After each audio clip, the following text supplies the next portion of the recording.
Today on Earborne, I finally talk about the duo that actually inspired me to make this channel, the Helio sequence. This is a review of their 2015 self-titled album.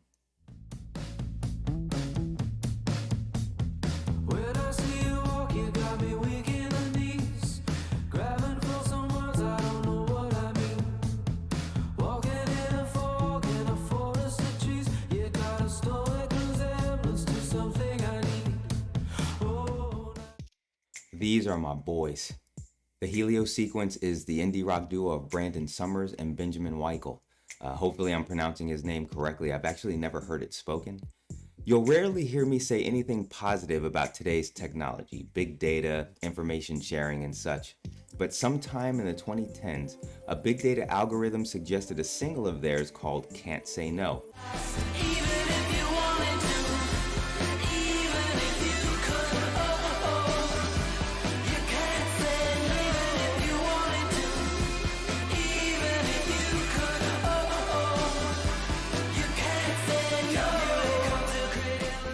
I played it over and over again until I was inspired to see what else this band had done, and I've been a fan ever since.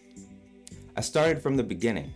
I looked them up on YouTube, and after hearing a handful of tracks from what looked like the same album art and era, I bought what turned out to be their first LP from eBay, called Complex. Complex was released in 2000. Let me tell you, this episode was almost about that album. Besides whatever Prince was doing, it was the first real new music that I added to my collection in years. Getting older, I'd already started my old man music was better in my day rants. I had finally found music from the new millennium that I was into. And though I wouldn't act on it for years, today's highlighted album was the beginnings of the concept of Earborne. A channel where I talk about music, but not as a nostalgic look back to a better era. Instead, I would highlight great stuff released after the turn of the millennium. The Helio sequence's self-titled album, released in May 2015, was actually their sixth LP. There was a lot of experimentation with sound and production throughout their entire career, not to mention an early setback with Summers' voice that forged their sound. Their early work had layered sounds that can be so dense and busy that the treble from some of the electronic effects could physically hurt my ears, if you can believe it. Still, between some of those valleys of production were giant swaths of brilliance. In contrast, the Helio Sequence LP is a tight, clean, and beautiful culmination of all the production lessons that they must have learned over the years. Helio's tracks are concise. They make their point both sonically and lyrically and get out. Like I said in my review of In the Valley Below's The Pink Chateau, the mark of a great album.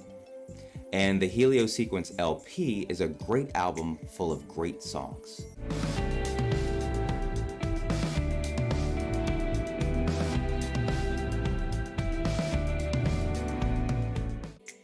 I found the Helio sequence at a time in life where major personal changes were going on.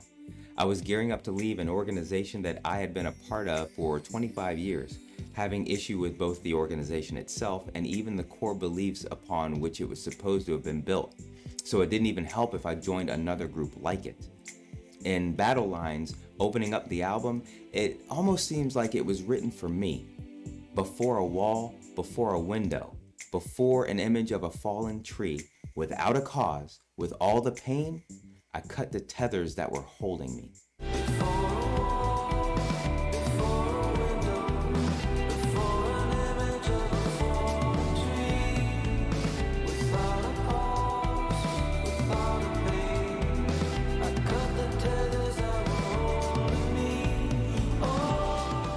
Showcasing the stripped-down production and Ben's military-style rat-a-tat-tat backbeat, Battle Lines is the perfect introduction to what I was in for, a generally mellow-sounding album with reflective lyrics about accepting the world and my place in it as it is.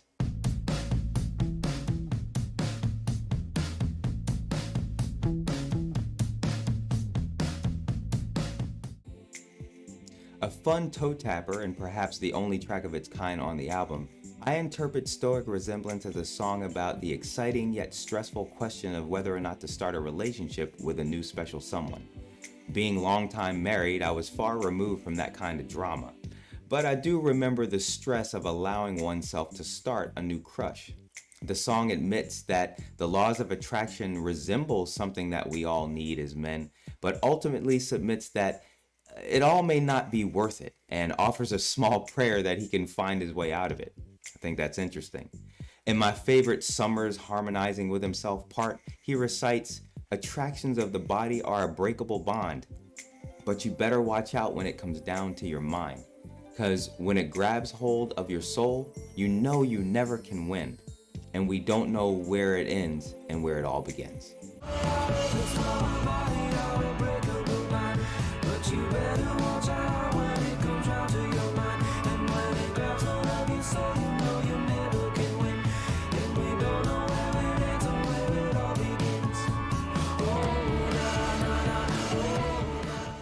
I don't think there's any irony or sarcasm in the upbeat tone of the track.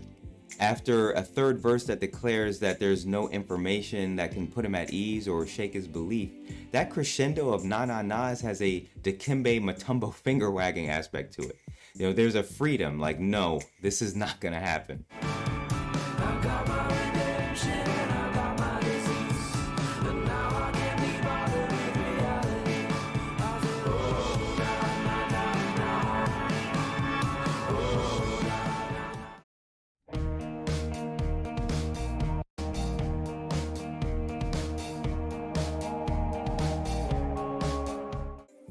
Red shifting returns me to my personal interpretation of these songs concerning my struggles with that church. This time reminding me of my decision point when I decided to leave.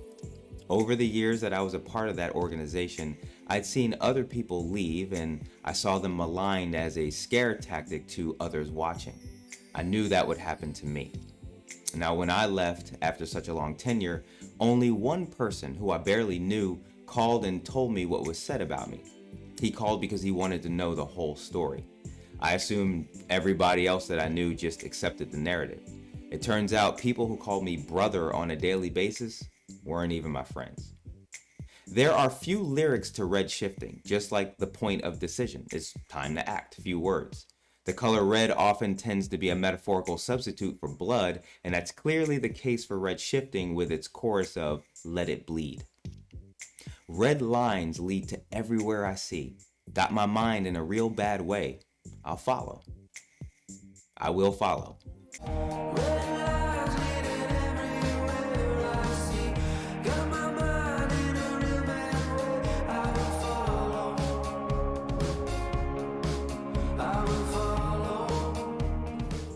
Yeah, leaving was gonna hurt. I was gonna leave a trail of red lines behind me like others had before me. But staying was gonna be worse. It was decision point. Let it bleed. Let it all come out.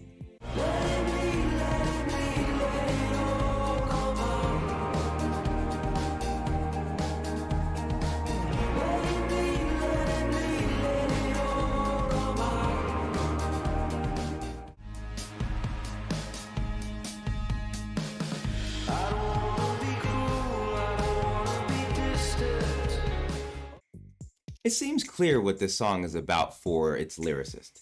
But for me, that year, for the soundtrack of my life, the lyrics to Deuces is all about when I finally got out.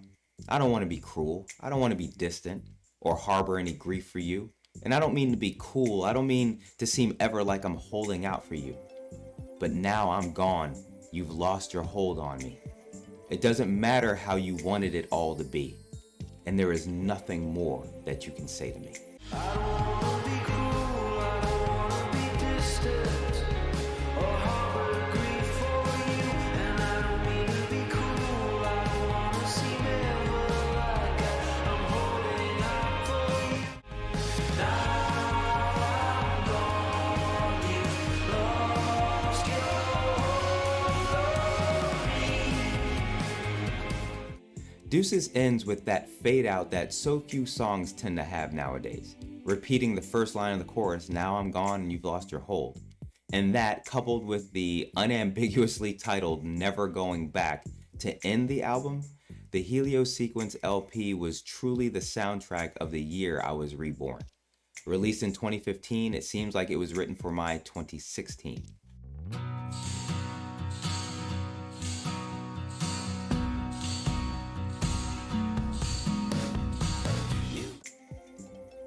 And here we are, my favorite song on the album. My favorite song on one of my favorite albums.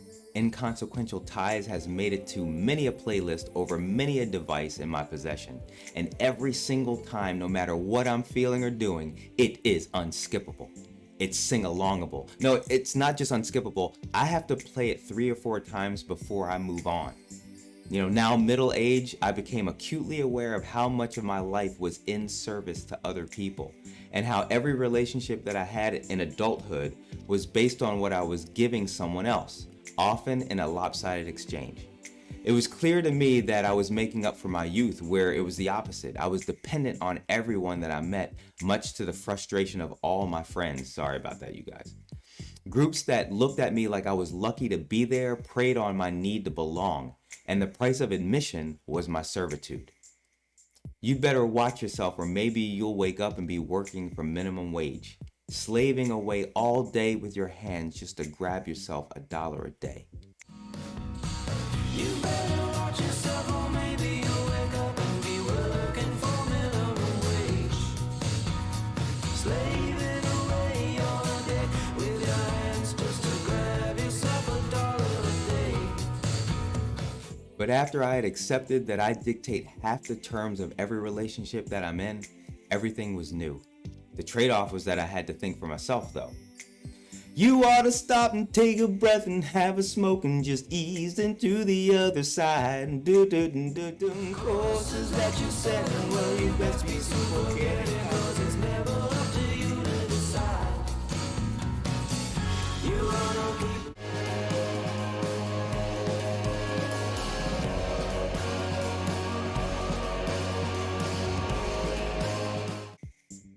And for the last song of the review, I have to mention Phantom Shore.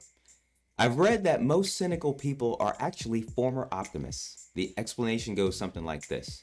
See, when people are told how life is supposed to be, that goodness is its own reward and the pendulum of history swings towards justice, but they don't see those things play out in practicality, they go from being optimistic about those truths that they've accepted to cynical. I have accepted that just about every truth I was given in my youth was a convenient lie to make life easier. But I still believe that good is worth fighting for, and more than that, we have to do it ourselves. No one is coming to save us. From the lyrics of Phantom Shore, if you could travel for a night out, maybe you'd learn a new trick or two to help you get by. But if you think it's just as easy as that, you've got me scratching my head now and wondering why. Because I don't need to be a follower of a ship that's sailing for a phantom shore. And I don't ever want for nothing I have already that's out of my reach or beyond my control. What remains to be seen is a dream that we have to take hold of.